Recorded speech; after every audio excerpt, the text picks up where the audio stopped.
Columbus. Let's make some noise. Our guest for today's spotlight, you know them as Louise in Attack on Titan, Ai Hayasaka in Kaguya-sama Love is War, Uta in One Piece Film Red, and Best Girl of 2022, Marin Kitagawa in My Dress Up Darling. Please welcome Amanda Lee, aka Amalee, to the stage. Hello, hello. Ooh, these are high. Shit. Right? These are like, those old school director's chairs. I know. I was like, whoa. You just need like, the big old bullhorn and just like start screaming, action, cut. Welcome to our set. Exactly. Amanda, it is wonderful to see you here. As I just said, we've known each other for many years. This is our first time getting to chat in person in a while.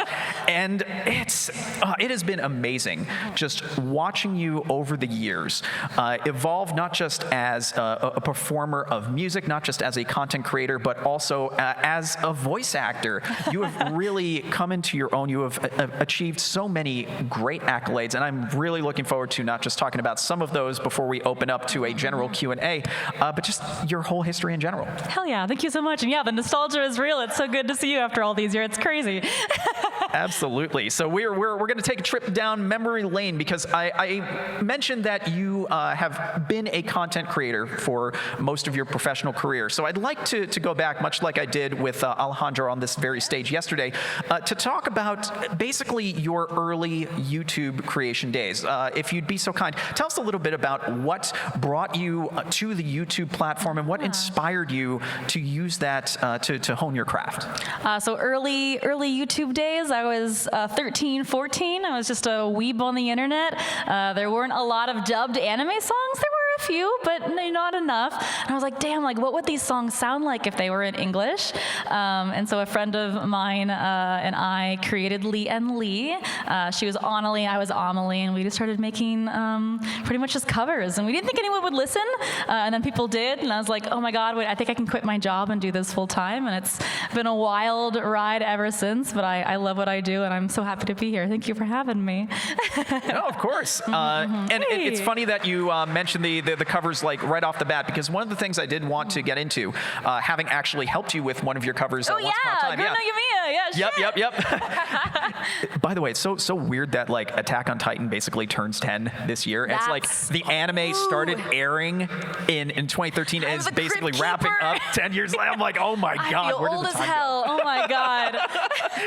It's wild because it was like concurrent with Ruby. I was just talking about with the Ruby panel. It debuted summer of 2013. So it's like, oh my God, it's all coming full circle this summer. Yeah, that Gurno Yumiya cover was 2011, I believe. Yeah, that very first one. Gosh. Yeah, shit world. Yeah. So how do you generally approach crafting these covers? Because it is obviously very difficult to already adapt anything for Japanese, whether it is for dub work, whether it is for music or anything like that. But what is your approach when sitting down and picking a song and adapting it for English language? I just pick it apart. I find it like a little backwards puzzle. I get the English translation. Usually it's a fan translation or an official translation, and I kind of just go line by line. Sometimes I start with the chorus because it has to be the most catchy, and it's like a little puzzle. I'm like, how am I going to get these words to fit and rhyme and sound good? And it sometimes takes me a few hours, sometimes a few days, but it's really fun to watch it all come together in the end. Yeah, it's just a little puzzle. You mentioned the amount of time taken, so I'm just going to quickly dig deep into that. Are there any particular covers that you found to be the quickest or the most time-consuming in the time that you have been working on English language song covers? The Aldnoah Zero songs took me probably the quickest. I don't know why.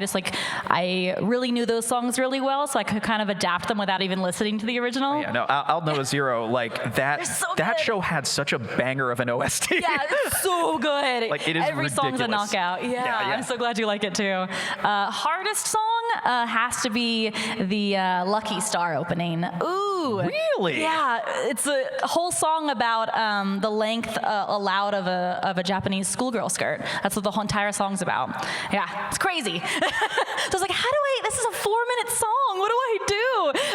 And it doesn't help that that song is a very high energy, high speed. Yes. Like, because in the original Japanese, they're just spitting out lyrics. It's one of those things where it's like, whew, I don't want to even try and touch that in Japanese. The whole bridge is Walla. It's the characters just talking over each other. I was like, I can't even understand what they're saying. What do I do here? So I have to ask, did you basically like take the Walla approach of just, all right, we're going to kind of wing it and keep it true to form, or? Yeah, I talked about whatever because you cannot understand. I think at some parts you can hear certain words, but yeah, it was just funny to just like scream into a mic in a bunch of different voices. And I'm just going to use this as an opportunity to jump slightly ahead for one of the questions I was going to have. You talked about having a bunch of different voices. Obviously, we've mentioned how we've collabed before. Have there been any folks that you have really enjoyed collabing with in your time on some of these music covers? And we'll come back to a variation of this question in just a little bit. Oh, I'm excited. I love collabs. They're great. Sometimes it's hard to like wrangle like huge collabs. Like I did a album called Unity, which is like 10 or 11 songs or 12 songs even maybe. And every single song is a collab. So every song has a feature. That was a wild undertaking. I don't know what possessed me for that. But it was really, really fun. And I don't have a favorite. I like working with everyone. I think everyone is super, super cool. I have worked with Maury twice, and she's really great because I can't rap and she can. So it's fun for me to do the melody and her literal rap god. Yeah, literally. Literally rap god. But yeah, everyone's really cool, and I would love to do more collabs in the future. I think they're a blast. I learn a lot from them. Yeah. Yeah, and it's great that you mentioned prolific VTuber Calliope Mori from Hololive EN, because I wanted to go over something that you have definitely fallen down the rabbit hole for. That's of course the world of VTubing. Spoke about this a little bit with Alejandro yesterday. Wanted to speak about it with you as well, because you have also gone down the proverbial rabbit hole. And I'd like to know, what was it that drew you to the world of VTubing? And as someone who has done content creation, both as yourself and also as Monarch, which do you prefer doing more? It felt like a natural progression for me. I always kind of had a persona in all of my videos. I had this silver-haired version of me in all these videos. And so when VTubing became a thing, when the first Holo Girls dropped, I was like, oh my God, that's brilliant. This seems like a natural progression of what I do anyways. And it uses incredibly sophisticated technology that's just evolving every day. And it just felt really cool to create myself my own big bad character that I get to just play and stream now. Yeah, it just felt like a natural progression. I love it so much. I don't think I would pick one over the other. I love doing music. I love VTubing, and I can combine both of them now. I released an original album, Rise of the Monarch, which are all original songs based on my VTuber, and that was just really fun, a nice little bridge between the two. But yeah, I love it a lot, and I love that more and more people are falling down this rabbit hole, that friends of mine are VTubers, Alejandro, aka Sayu. Yeah, it's a blast, and I'm meeting more of them in person, and it's kind of crazy to be like the Spider-Man meme, like shit. Yeah, it's wild. So to kind of continue on that, you mentioned the bridge. You are among the few, in my opinion, very high-profile VTubers who really switch between being an IRL persona and their VTuber. Some other examples being, of course, Alejandro, Takahata 101, K-Son. So what are your thoughts on being in that particular echelon of hybrid VTubers? I'm honored to be there. I'm honestly just having fun. I'm just goofing off half the time. But I think it's really cool that we get to hop between our IRL selves and our online selves. It gives us so much freedom in the way that I can just hop on stream in my pajamas with no makeup. And Monarch's perfect every day. That was a huge reason for me wanting to become a VTuber, is I just hated putting on makeup just to stream. I was like, there's so much effort. Why? But I think it's great, and I think that so many more people are joining in. There's so many voice actors that I see tweet every day that are like, what's this VTuber VTubing thing. And I'm like, yes, join us, please. Like Bugs Bunny style, just hand reaching through the rabbit hole, drag. Yeah, I'm like, me, ask me questions. I will help you. Yeah. Give him the old Space Jam treatment. Just give him the Michael Jordan. Let's go. That's awesome. I'm like, we're all falling down this rabbit hole together. It's great. I love it. Yeah. You mentioned Calliope Mori as one person you've collaborated with. Any other VTuber personalities that you've had very interesting collaborations with in your time now that you have gone over to the VTubing side? Many. I mean, most of them are like video game collabs, like on stream. I haven't had a chance to do a lot of music collabs, but I definitely have stuff in the works that I can't talk about. But I know, spoilers. Teaser, y'all. Yeah, some really cool stuff coming down the line. But it takes forever for stuff to come out. Like Villain Vibes took like a year. But yeah, I'm really excited for future stuff. It's gonna be great. There's so much opportunity, and the technology is forever growing. I mean, you can literally have a 3D model now and do a concert with a bunch of VTubers, which is crazy. Yeah, and you look at the technology behind it. Like at first, it was so prohibitively expensive. You needed basically a mini mocap studio. Yeah, dots all over your face. Yeah, you're literally like in a green suit. It was wild. Yeah, and now you have all these things that people can just put up their smartphone, and boom, you as long as it's pre-rigged, you're good to go. Yeah, it's crazy how quickly the iPhones now can track onto your face. Like sometimes my mom will pop into my streams, and the phone will get confused and go to her face. And I'm like, no, Monarch, you're me. You know, stop. Like, it's crazy how like just from that far away it can capture your face. It's incredible. We're gonna have like full rig technology without having to wear gloves or anything in the future. It's gonna be so cool. Oh yeah, I mean at the rate it's going, like give it a year. Yeah, maybe like 6 months at best. Yeah. six months later at your local Best Buy, they're gonna have like a VTuber kit, or even at the local GameStop. And it's so cool. In the anime section, no less, because they'll probably be like, oh, the weebs want this. That's gonna be so weird. Like become a VTuber. How to become a VTuber? Oh God. I mean, there's already conventions for VTubers that are springing up. So yeah. And we've only like been 2 years in this. Imagine in like the next 5. Oh my God. Yeah, and it's not going anywhere. It's very impressive how that whole sphere not only exploded during the thing, but has remained consistent even as everybody is going back out into the world, coming to IRL events like this.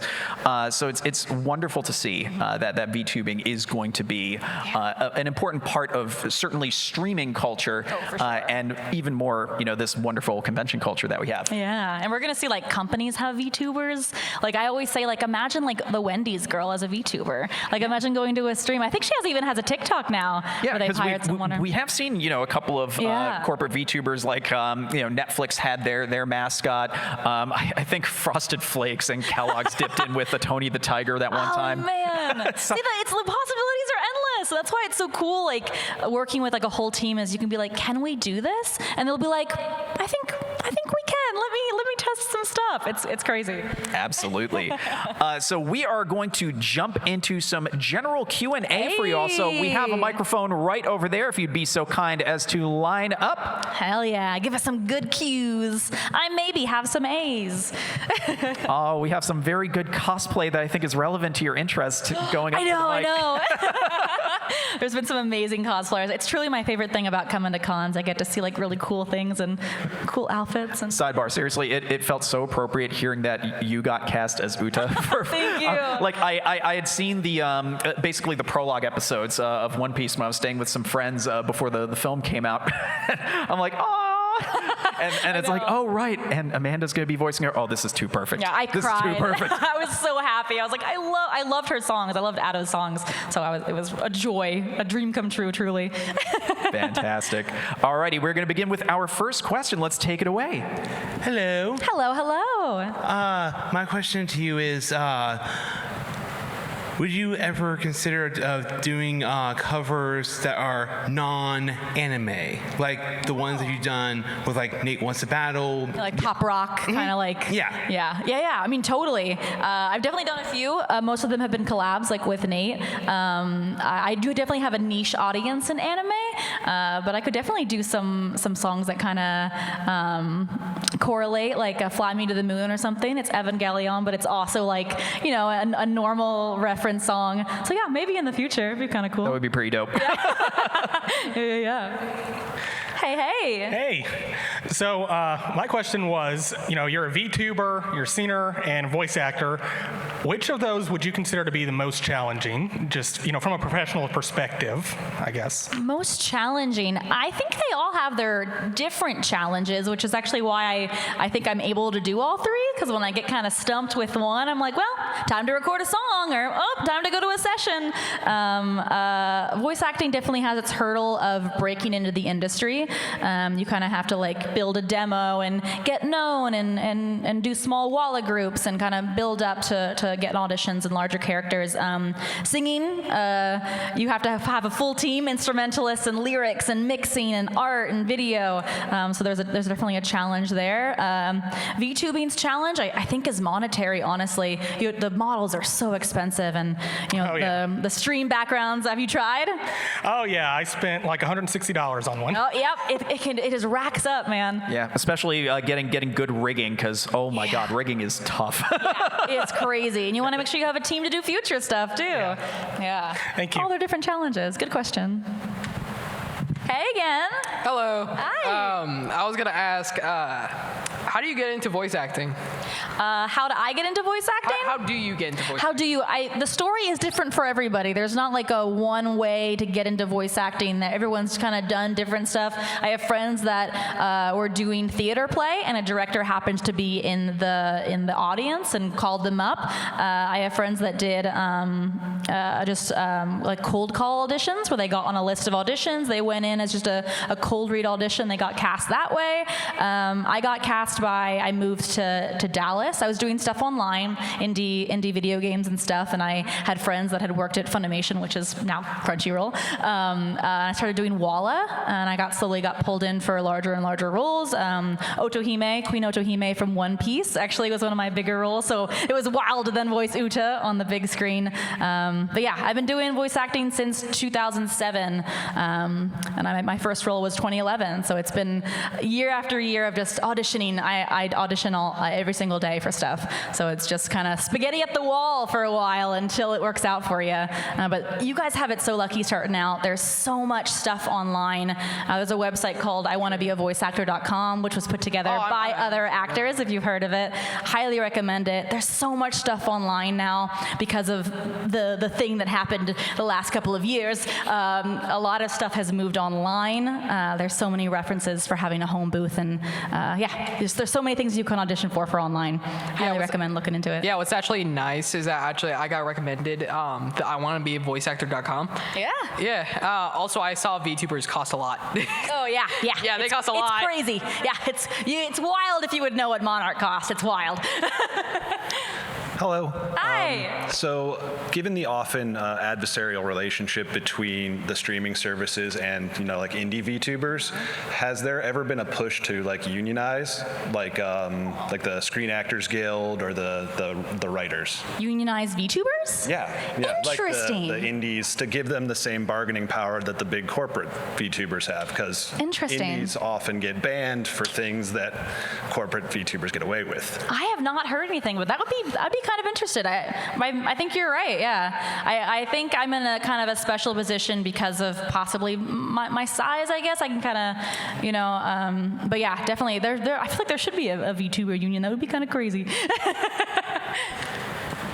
Hello. Hey, I was curious, in the early days of creating Monarch, was she always supposed to be a villainess, or was that just something you came up with later on? Lore question. Here we go. Question. Ooh, maybe some spoilers.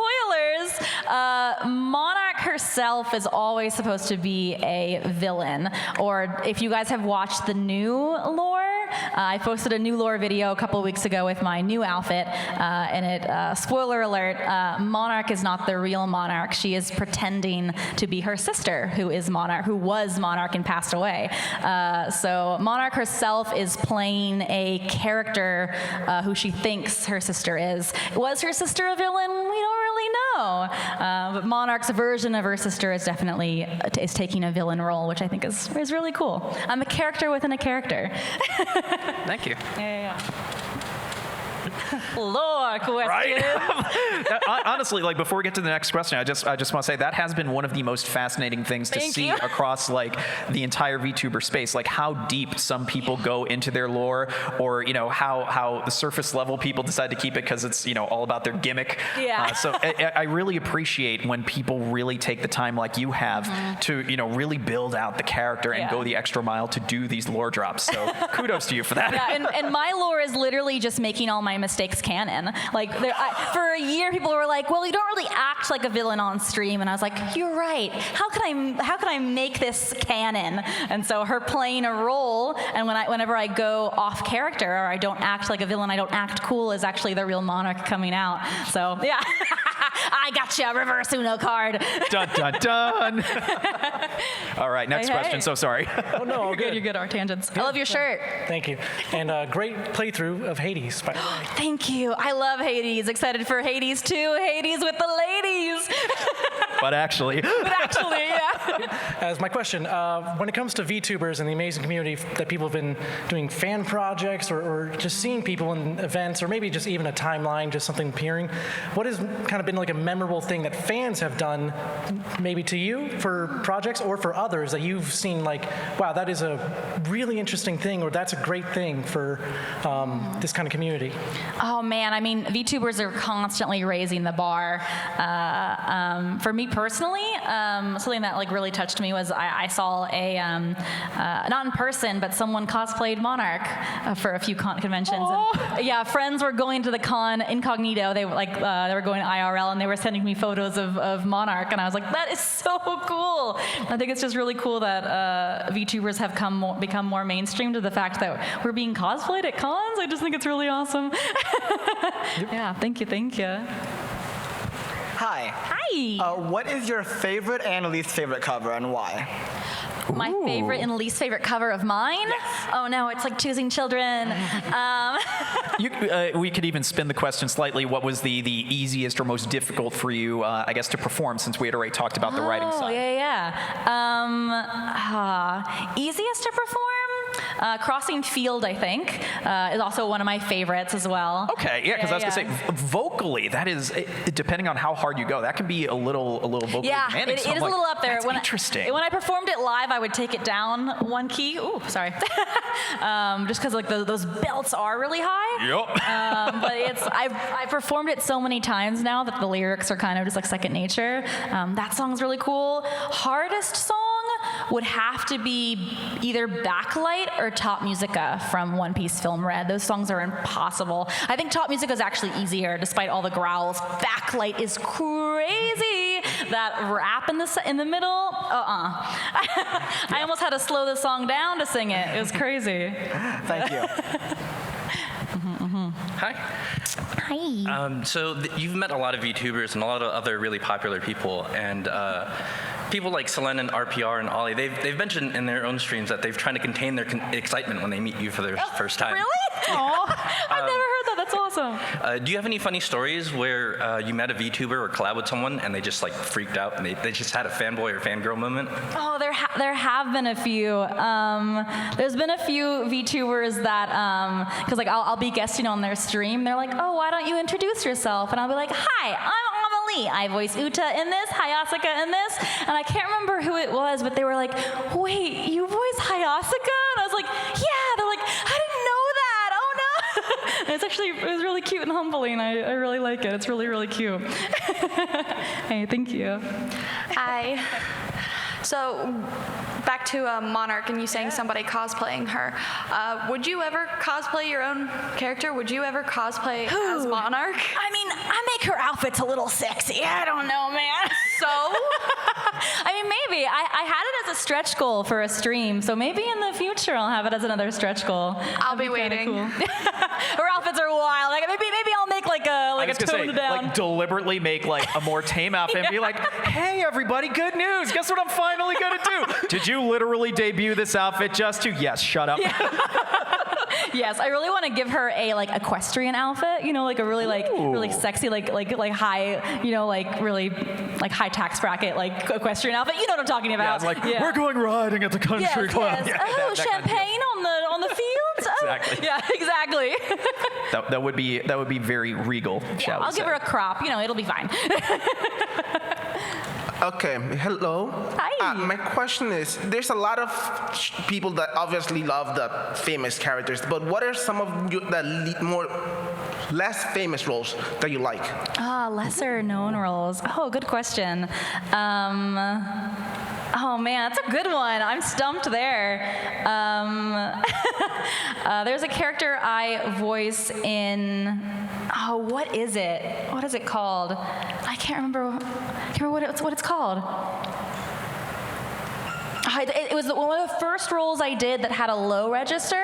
For many, many years, I had been cast as kind of the high-pitched, Valley Girl-esque character, which I loved voicing those as well. But there was a character that I voiced, which was a director was like, "Can you do like a low, mature voice?" And I was like, "I actually don't know. Let's try." And that role was really special, and it actually came back a few seasons. And that was kind of the first time that I actually got to voice act some low roles. And now I get cast as low roles all the time, and it was really cool and special. I cannot think of her name because she is from kind of an unknown anime, but I bet I'm gonna think of it at the end of this. If you can remember the vague description of the anime, suddenly this is like a bonus lightning round. Can we guess this anime?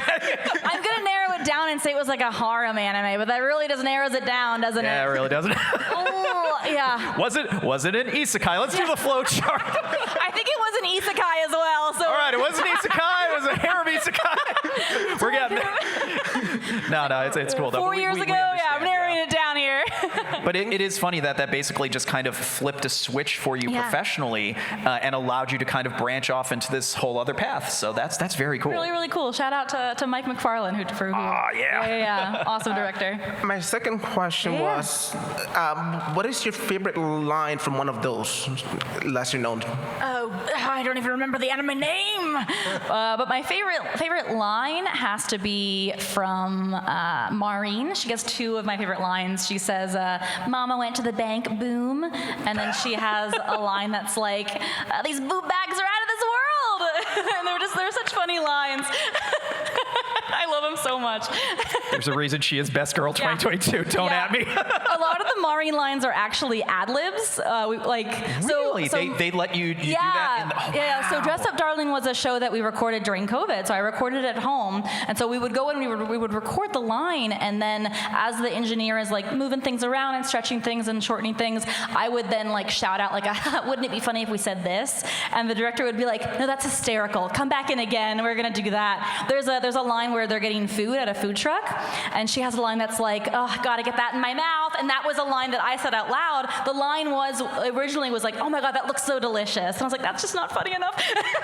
Yeah. So yeah. No, that's awesome that they did give you that freedom because part of what makes that the character so beloved is her just radiant but chaotic energy. Yeah, for sure. So the fact that they let you play with that to ad lib to that degree, to bring in those moments that, especially when you're translating to English, it really does convey that same sentiment of oh this sweet summer child. She sometimes does not know the words that are coming out of her mouth. Yeah, the director Amalee was awesome, and we just kind of vibed the whole time. We had so much fun on every episode. Yeah. I do not doubt it in the slightest. Sorry, next question. Sorry.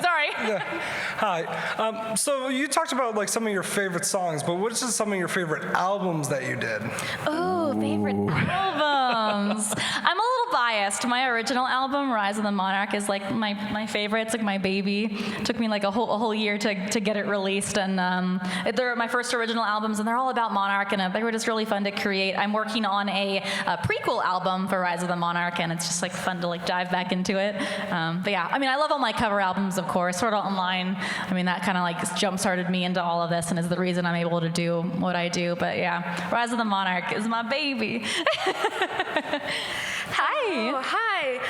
I was going to ask you, because you are now here and you were talking about your ad-libs and all that, how does it feel to be in Flavor Town? You were talking about there was a scene that got cut. Yes. It was I can't wait to hear this. To Flavor Town. So I was like, how does it feel to be here finally? Oh, man. Yeah, So in Dress Up Darling, there's a scene in the later episodes where they go shopping, and she's like, Gojo, like, try these on. And there's a shirt with, like, just, like, flames, and it looks like a Guy Fieri shirt. And we had been doing this, like, of me just, like, saying funny lines, and, like, maybe they'd get in there, so it became, like, a gag of, like, what can I get away with? And so I was like, oh, my God, because she had a line that was like, oh, my God, you are just so cute. Like, my heart is, like, going to, like, my heart is going to pound out of my chest. And I was like, wouldn't it be so funny if I said my heart is going doki doki all the way to Flavortown? And I think I had a substitute director that episode. And Oh, no. Yeah, and the director was like, I don't know if we can do that, but we'll record it and leave it as an alt. And sadly, Flavortown is copyrighted, so we were not able to use it. But it still makes me laugh out loud whenever I see the episode. People bring me like Flavortown merch to sign. Oh my God. I think it's so funny. It will live on in our thoughts only, but I love that it's like a meme now. It's great. That is kind of incredible. Doki doki all the way to Flavortown. I love this. I love this so much. Thank you. No, really, thank you for that question. Thank This you, was thank amazing. you. I know. I had no idea about that I forget story. about it, and then someone reminds me, and I'm like, oh, that's great. Hi, I love your Uta cosplay. You are gorgeous. So I know you already answered that you wouldn't really be so open to cosplaying Monarch right now with her outfit, but I was wondering if you would be like interested in cosplay in general as, you know, an activity to do, and if you were, like, which of the characters that you voice act would you like to cosplay? Definitely Maureen. A few years ago, I actually had her exact hair color. I posted a selfie when I got cast as her. I had the blonde to pink. Like, it was actually my hair for a while. I would love to cosplay Maureen. I think it would be so cute. I feel like I maybe could pull her off, like her schoolgirl outfit or maybe one of her other outfits. I think it would be really fun. I'll keep my eye out. Yes, please. I'll enlist your help. Thank you. Hey, I think I found the anime. What? I think I found the anime that you're talking about. Oh, what is it? Asafurta from A Commonplace to World's Strongest. No, it's not Arifuera, because she goes like, Hajime! Like, that's her all of her lines. Very close, though, very close. We're getting there. We I know, appreciate you doing the detective work yes, while we no, were thank up you. here. You're definitely like in the right year or two. I cannot remember for the life of me. Watch, we'll get down to like the last 30 seconds of the panel. It's like, we got it! Like, thanks for coming. Oh, I remember. Come back. I'll look for 2019 animes. Okay, yeah. There we go. Oh, detective on the case. In the meantime, next question. All right, so what was your favorite song to translate? Favorite song to translate? Alno Azira songs. They were a blast. Anything Lisa, anything Sawano Hiroyuki. He did Gurren no Yumiya. Yeah, he's an incredible composer. He did Top Musica. He's like my favorite. I would love to collab with him one day. If you hear this ever. Someone's recording this and I know, tagging yeah. One day it'll come true. Hi. Hello again. I'm going to piggyback off of someone else's question because they took mine, and in the 5 people, I couldn't think of another one. You're good. Piggybacking off of your like lesser-known roles that may have been your favorite, which are ones that you do remember that you want, like, you would want to be people to remember like a bit more? Because like my first one is Anzu from Hinamatsuri. How dare you make me cry? Anzu! That is a good answer to the other question as well. I always just forget like who I voiced, and then I like my brain like remembers. Anzu is great. She's from an anime called Hinamatsuri, a very cute slice of life. It's funny. It's yeah, it's like very fantasy fun. slice of life. It's one of those that you'll laugh until you cry, and then you'll cry until you laugh. Yes. It's like that vibe. Exactly. The first joke is a Terminator reference. It's not weird, I promise. Sold. It's great, yeah. It's Hinamatsuri. There's a character named Hina in it, but me and the director always joke that it should have been Anzu Matsuri because she is best girl. Love Anzu. Yeah, that's actually one that I wish people would watch more because that was one of my very first lead roles, actually. Oh, yeah? Yeah, she was a blast. Another one that I did just think of just now, for collabs, how excited would you be the idea of collabing with Otto to do a double Uta Oh my thing? God, that would be a dream. That would be cool. Oh my God, Amalee and Otto? Ooh, it has a good ring to it. It does. It does. In my dreams, yeah. Oh. Dream collab would be me, Otto, and then Sawano doing the instrumental. Damn, that would be dope. In my dreams. Don't threaten me with a good time. I know. That would be a banger. Someone write it down. I know. I'd give my kidney for that. Damn. Dear Toei. Please. Hi. Hi. Hello again. Hi. You kind of already answered this already, but as you can see, I'm a huge SAO fan. Yeah. And I wanted to ask, out of all the SAO covers that you've done, which one is your absolute favorite? And if possible, if we could get a English cover of Anima from the newest season. Anima, oh, that's a good one. My favorite is Crossing Field, just because it brought so many people to my channel and kind of is the reason I was able to quit my retail job and do music full time. I've also covered it like 4 times, I think, by now. That one and Overfly is also one of my favorites. But yeah, Anima has been asked. I thought about doing a Link Start 2 for a while, which Link Start was my Sword Art Online album. I thought about doing another one with like more Sword Art Online songs. So maybe in the future when I come back from my song cover hiatus, definitely will be up on the top list. Awesome. Thank you. Yeah, thank you, and love your Kirito cosplay. Thank you. Volumes 1 and 2. I love it. Looking forward to that. The trend, yeah. Hello again. First and foremost, I love you. Oh my goodness. Love you too. Thank you. My question for you is, you talked a lot about, My Dress Up Darling. I just want to know, because the last season was amazing.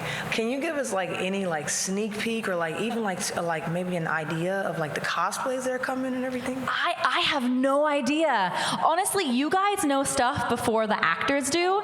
All I know is they officially announced season 2 last year when season 1 ended. They apparently weren't planning it, but season 1 got so popular that they're like, well, pull our arm, I guess we'll do it. I think more manga have come out since then. I know 7 and 8 are beyond what the first season was done. And I know that there are posters in her room in season 1 that have characters that she did not cosplay. So I think, this is just me as a fan. This is not insider information. This is just me speculating because I love this. I think those are the outfits that will be in season 2, but that's just me guessing. Like, why would they be on her wall? Like, we don't know. Yeah, so maybe. And also, just one more thing. Okay, this one's big. Is it going to be like, I know you don't know, but are we going to be looking forward to any like spicy scenes? Like, like, ooh, if the last episode is a prequel for season 2, then possibly. It's coming. All right. Thank you. I love you. Thank you. Love you too. Did you watch? That Love Hotel scene, I still can't believe they got away with that. I was like, oh! Yeah. The director gave me a pep talk before that. She's like, so have you seen? And I was like, I haven't. And she's like, okay. It's like, would you like to preview before we start recording? I was like, no, just go. Natural shocked reaction. Anyway, so sorry. Yes, next. Who has been your favorite character to voice act? Maureen is amazing. I just want to be her every time I voice her. Like, she just fills like a hole in my chest. I'm like, oh, she's just so good. Like, you think like maybe she'll be a bitch, but she's just not. She just sometimes she like says things, but she's not meaning to be a bitch. It's just how she says them. It's that radiant, chaotic energy. Exactly. I think Uta is my other favorite character, just because Uta does use almost my entire range, from a child to no spoilers, but like stuff later in the episode in the movie. So Uta's really awesome because she has just an insane character arc. Yeah. Is there a least favorite character that you've voiced? Least favorite? We could say maybe most challenging. Most challenging. That's a good question. I have some stuff coming down the pipeline that I can't talk about, but most challenging. There's been some Walla that I've done some crazy stuff for. Oh no. So that tracks. I feel like that's probably the most chaotic I've gotten. I had to be like zombies for a couple anime, and it's just me like screaming like Toad in the background, and they just mixed it into the track. Great, I love it. I love Walla. I think it's so chaotic because you can literally do anything, and people will not be able to hear what you're saying. It's great.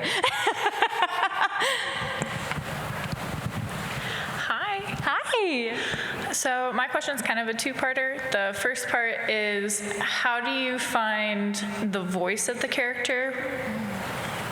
Like, do they show you a picture and they're like, if you were going to play this character, how do you think they would sound? So I'm usually auditioning for stuff, and usually they give us a character spec that will be like, this is their age, like this is their personality. Sometimes they'll give us a reference to the Japanese, so I have something to play off of. I'm like, okay, she's like cutesy, or oh, she's really high energy, or oh, she's very low, like mommy voice, got it.